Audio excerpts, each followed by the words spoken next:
ब्रह्मपुत्र नदी तंत्र। आज हम बात करेंगे कि ब्रह्मपुत्र नदी तंत्र में कौन कौन सी नदियां सम्मिलित हैं और ब्रह्मपुत्र की कौन सी बाईं सहायिका है, कौन सी दाईं सहायिका है, और ब्रह्मपुत्र नदी की को किन देशों में किन किन नामों से जाना जाता है। तो आइए हम शुरू करते हैं ब्रह्मपुत्र नदी। तो ब्रह्मपुत्र नदी का उद्गम कहाँ से होता है? तो ये तिब्बत के पठार पर एक ग्लेशियर है जिसको कहते हैं चेमयुंगडुंग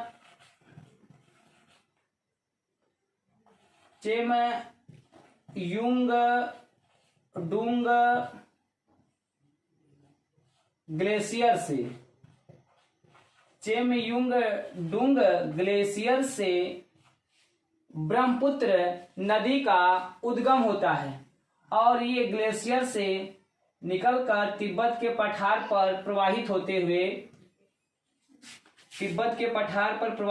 हुए भारत के सबसे पहले अरुणाचल प्रदेश राज्य में प्रवाहित होते हुए असम राज्य में प्रवाहित होते हुए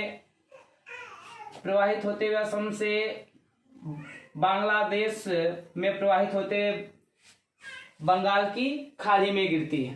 तो ब्रह्मपुत्र नदी का उद्गम तिब्बत के पठार पर चेमयुंगडुंग ग्लेशियर से होता है और तिब्बत के पठार पर ब्रह्मपुत्र नदी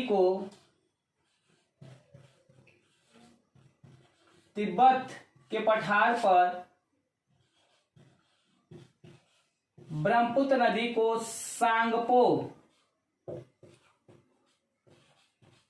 सांगपो नदी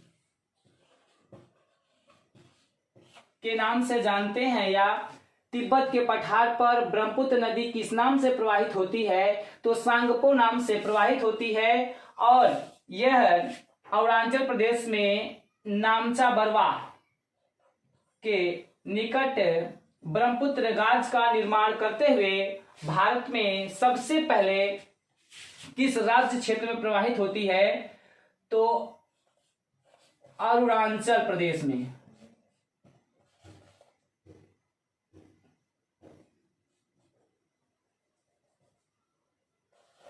अरुणाचल प्रदेश में प्रवेश करती है और जब अरुणाचल प्रदेश में प्रवेश करती है तो ब्रह्मपुत्र नदी को अरुणाचल प्रदेश में किस नाम से जानते हैं? तो अरुणाचल प्रदेश में ब्रह्मपुत्र नदी को सियांग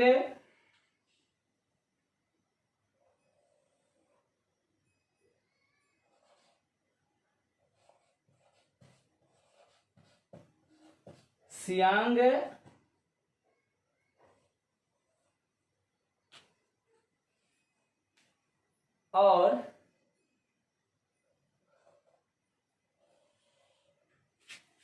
दिहांग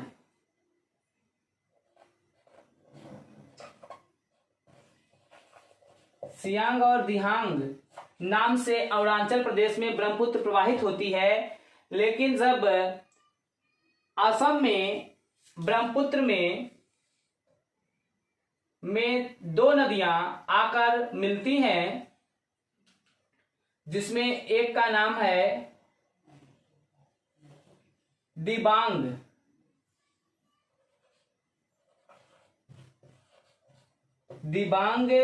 और एक का नाम है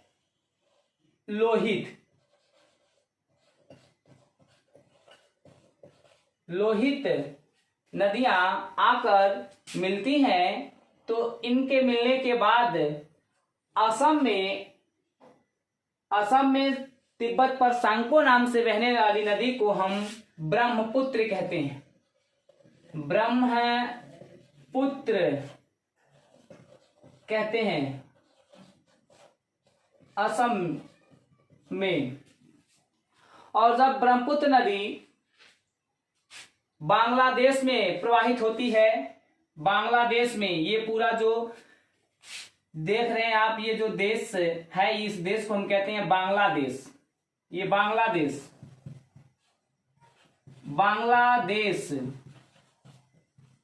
में जब ब्रह्मपुत्र नदी कहाँ प्रवेश करती है? तो असम का एक स्थान है जिसका नाम है धुबरी। धुबरी के निकट ब्रह्मपुत्र नदी बांग्लादेश में प्रवेश करती है और बांग्लादेश में ब्रह्मपुत्र को जमुना नदी के नाम से जानते हैं या जमुना नदी के नाम से प्रवाहित होती है। और इस ब्रह्मपुत्र में बाएं ओर से मिलने वाली और नदियां हैं जिसमें धनसिरी,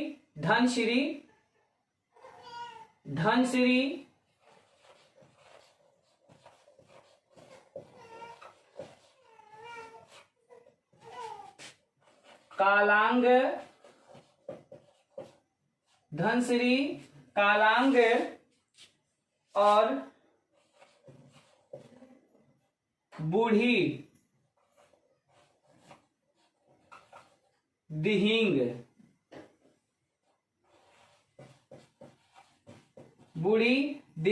ये ब्रह्मपुत्र में बाईं ओर से मिलने वाली नदियां हैं। तो बाईं ओर से ब्रह्मपुत्र में मिलने वाली नदियां कौन कौन सी हैं? सियांग, दिहांग, दिबांग, लोहित, धनसिरी, कालांग, बूढ़ी, दिहिंग। ये नदियां ब्रह्मपुत्र में बाईं ओर से मिलती हैं। अब हम बात करते हैं कि ब्रह्मपुत्र नदी में दाहिनी ओर से कौन सी नदियां मिलती हैं। तो दाहिनी ओर से मिलने वाली नदी है जो भूटान से निकलती है, एक का नाम है मानस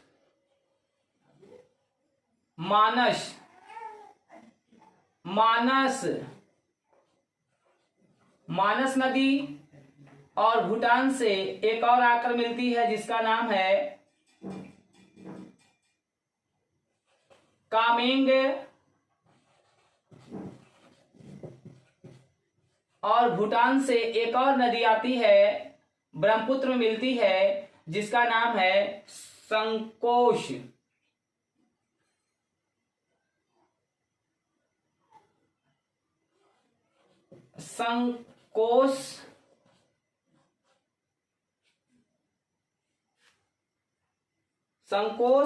मानस और कामेंग ये भूटान से निकलती हैं, लेकिन दाहिनी ओर से तिब्बत के पार से एक और नदी आकर ब्रह्मपुत्र मिलती है जिसको कहते हैं सुबनसिरी। तो ब्रह्मपुत्र में दाहिनी ओर से मिलने वाली कौन कौन सी नदियां हैं? सुबनसिरी जो तिब्बत से निकलती है, संकोश नदी, मानस नदी, कामेंग नदी। ये भूटान क्षेत्र से या भूटान देश से निकलने वाली नदियां हैं। भूटान से निकलकर ब्रह्मपुत्र में मिलने वाली नदियां संकोश, मानस, कामेंग। अब हम ब्रह्मपुत्र नदी की महत्वपूर्ण विशेषता की बात करेंगे कि जब ब्रह्मपुत्र नदी असम में प्रवेश करती है तो यहां पर एक स्थान पड़ता है जिसका नाम है सदिया।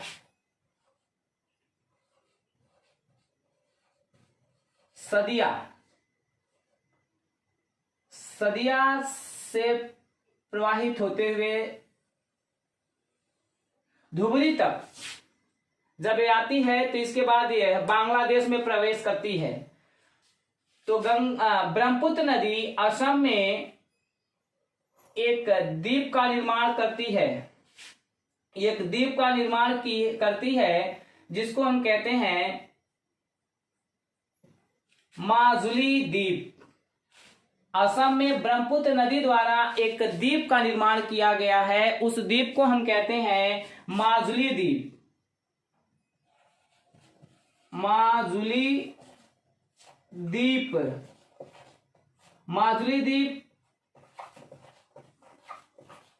असम में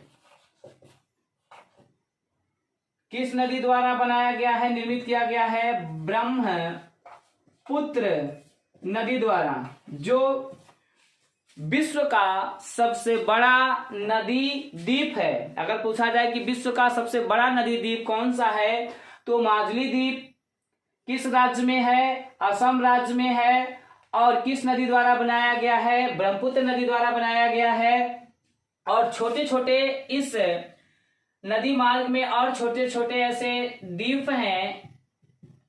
और ये जो माजुली द्वीप है, इस माजुली द्वीप को असम सरकार ने माजुली जिला घोषित किया था। अगर पूछा जाए कि निम्नलिखित में से किस द्वीप को जिला घोषित किया गया, तो माजुली द्वीप को असम सरकार के द्वारा नदी जिला द्वीप, अगर पूछा जाए नदी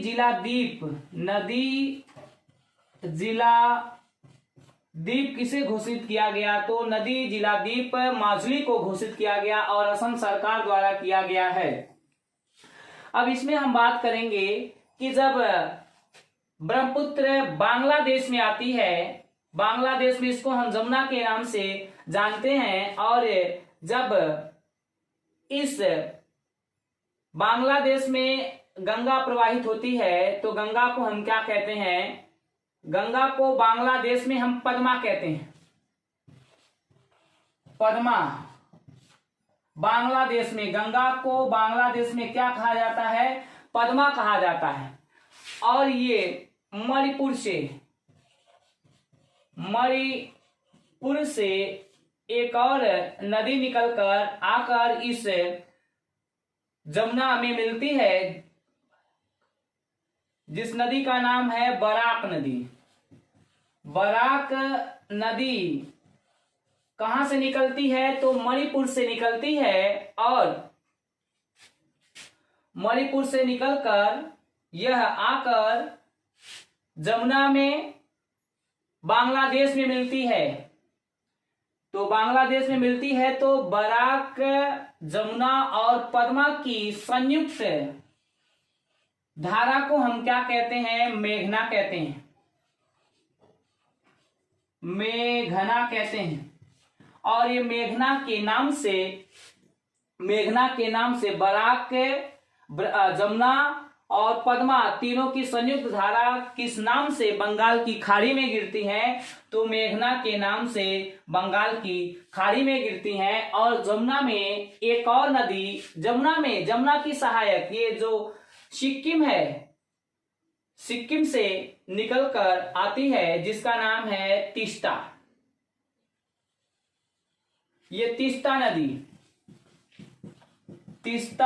नदी कहां से निकलती है? तो सिक्किम में जेमू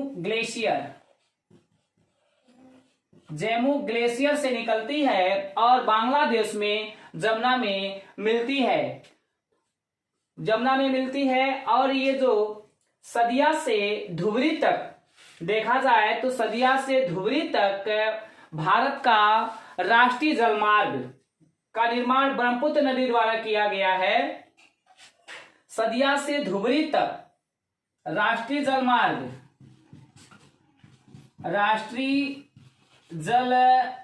मार्ग सदिया से धुबरी तक कितनी लंबाई में है? तो 891 किलोमीटर। सदिया से धुबरी तक ब्रह्मपुत्र नदी में जो राष्ट्रीय जलमार्ग की सुविधा है, वह कितनी दूरी तक? तो 891 किलोमीटर तक। और इसकी ब्रह्मपुत्र की अगली क्या विशेषता होती है कि ब्रह्मपुत्र की लंबाई कुल कितनी है? तो ब्रह्मपुत्र की कुल लंबाई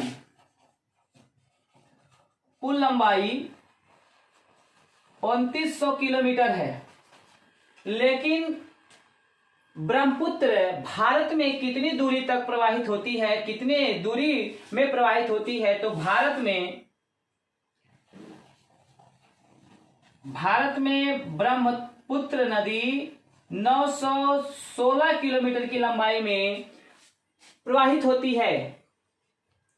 916 किलोमीटर की दूरी में प्रवाहित होती है। यदि इस ब्रह्मपुत्र की अगली विशेषता में लेकर पूछा जाए कि भारत की सबसे बड़ी अपवाह क्षेत्र वाली नदी कौन सी है, तो सबसे बड़ी अपवाह क्षेत्र की नदी कौन सी है? सबसे बड़ी भारत की सबसे बड़ी अपवाह क्षेत्र वाली नदी ब्रह्मपुत्र है। लेकिन अगर पूछा जाए कि भारत की सबसे लंबी नदी कौन सी है, तो भारत की सबसे लंबी नदी गंगा है। और अपवाह क्षेत्र की सबसे बड़ी नदी कौन सी है, तो ब्रह्मपुत्र है। जैसे विश्व की सबसे लंबी नदी नील नदी को कहा गया है, लेकिन अपवाह क्षेत्र की नदी सबसे बड़ी कौन सी है, तो उसको अमेजन को कहा गया है। उसी प्रकार से भारत की सबसे लंबी नदी किसको कहा गया है? गंगा को कहा गया है, जो 2525 किलोमीटर की लंबाई में भारत में प्रवाहित होती है। और भारत की सबसे बड़ी द्रोणी वाली नदी या सबसे चौड़ी अपवाह क्षेत्र वाली नदी कौन सी है? ब्रह्मपुत्र। आप यहाँ 2900 किलोमीटर लिखा गया है ब्रह्मपुत्र की लंबाई, लेकिन यह भारत में अरुणाचल प्रदेश से असम तक, धुबरी तक कितने क्षेत्र में 916 किलोमीटर की दूरी में बहने के कारण यह गंगा की अपेक्षा लंबी नहीं है। अब हम बात करते हैं कि जो सुंदरवन का डेल्टा है, तो ये बांग्लादेश और पश्चिम बंगाल में जो मेघना के द्वारा या गंगा ब्रह्मपुत्र के द्वारा जो डेल्टा बनाया गया है, उसे हम क्या कहते हैं? सुंदरवन डेल्टा कहते हैं। सुंदरवन डेल्टा कहते हैं। और इसमें एक और प्रश्न पूछा जाता है कि 3 बीघा कॉरिडोर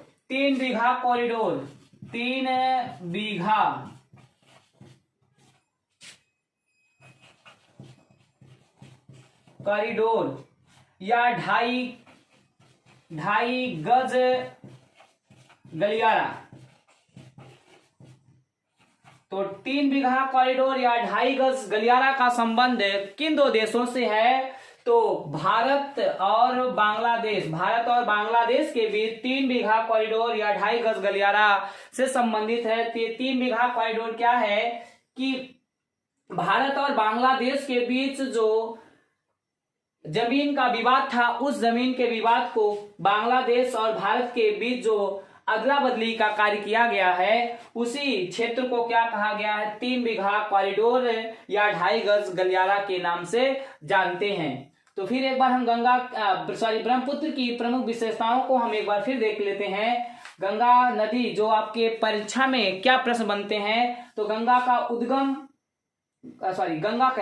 ब्रह्मपुत्र का उद्गम कहाँ से होता है? तो ब्रह्मपुत्र का उद्गम तिब्बत के पठार पर चेमयुंगडुंग ग्लेशियर से होता है।